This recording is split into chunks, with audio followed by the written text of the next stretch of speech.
Well, there's been some speculation lately about the Tour de France and disc brakes causing some of these accidents. Well, is this really just like complete utter speculation and, brakes are brakes? Or could disc brakes be actually causing some kind of problems for the riders who really riding on the limit and are very experienced in bike handling? Well, let's roll the intro and let's find out.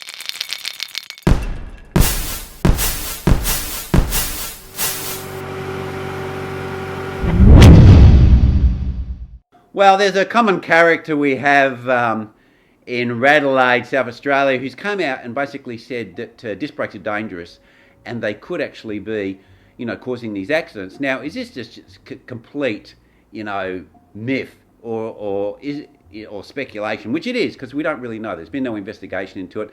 But could these disc brakes possibly be causing some sort of different handling for the riders that's causing them to lose control of the vehicle?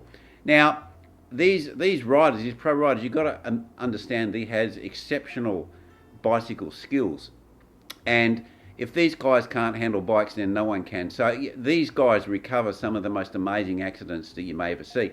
Now, are disc brakes causing them to come unstuck? Now, if we look at disc brakes, they're quite a different design, even though they may look very similar, and they've had them on mountain bikes for years, and you go, yeah, look, this tech's well proven. Well, actually on a mountain bike, it's actually quite different, and there's a number of factors that are quite different. First of all, you've got a much bigger tyre, and the bigger tyre actually gives you some compliance. And we also have suspension on a mountain bike that gives you compliance as well. Now, when we talk about compliance, we're not talking about compliance to make it comfortable for the rider. We're talking about compliance so the wheels of the vehicle stay in contact with the ground. And this is the same reason we have suspension on cars. It's not to make the car comfy, it's to keep the wheels in contact with the ground over undulating surfaces. Because if you lose traction at any point, you can lose control of the vehicle. And this is exactly the same with bikes. Now, if we go back to rim brake days, the compliance was put into the front fork, and it was also built into the rear triangle of the bicycle. Now, what we've done on a disc brake, we've moved the loading point from the bearing or at the top of the fork to the bottom of the fork. So even though we've got compliance, once we start braking, the actual wheel tries to lever the fork backwards. So I don't know if you understand that. When you have a rim brake, it doesn't actually load the fork up, but when you have a disc brake, it does, because the actual caliper mount is actually at the bottom of the fork. So what's actually happening as you're under brakes, the wheel is actually absorbing the ability of the fork to carry out some sort of compliance to ensure that the front wheel stays in contact with the ground. Now, when you've got wet conditions and you have an undulating surface, what's going to happen is if that the forks lose compliance, then what could happen is that the wheel starts to bounce on the ground and could actually lose traction.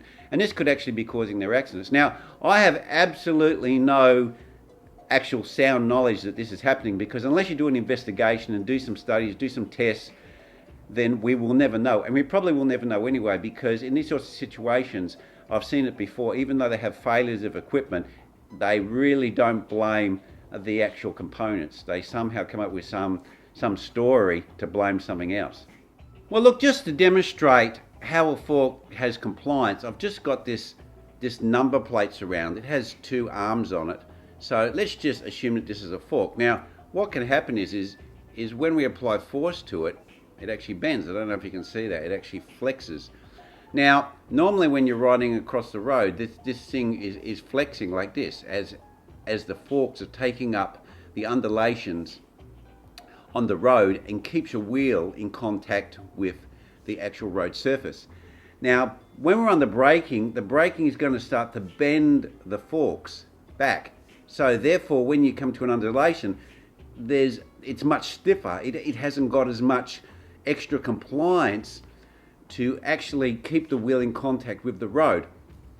And I predicted this to be a problem with disc brakes, because when you move the actual braking mounting point from the top of the fork to the bottom of the fork, you're actually compromising your compliance. And I mean, generally for the average Joe Blow riding around, I mean, of course, this is not such a big deal. We're not riding on the limit. But for a pro rider who's riding on the limit and it's wet and these hydro disc brakes have got an extreme amount of clamping force and the road is undulating, then they could actually have a real problem.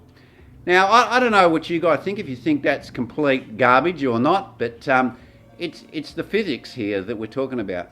And I really don't think that manufacturers got these disc brakes 100% sorted. They're good for applications like mountain bikes, and they're also good for gravel bikes.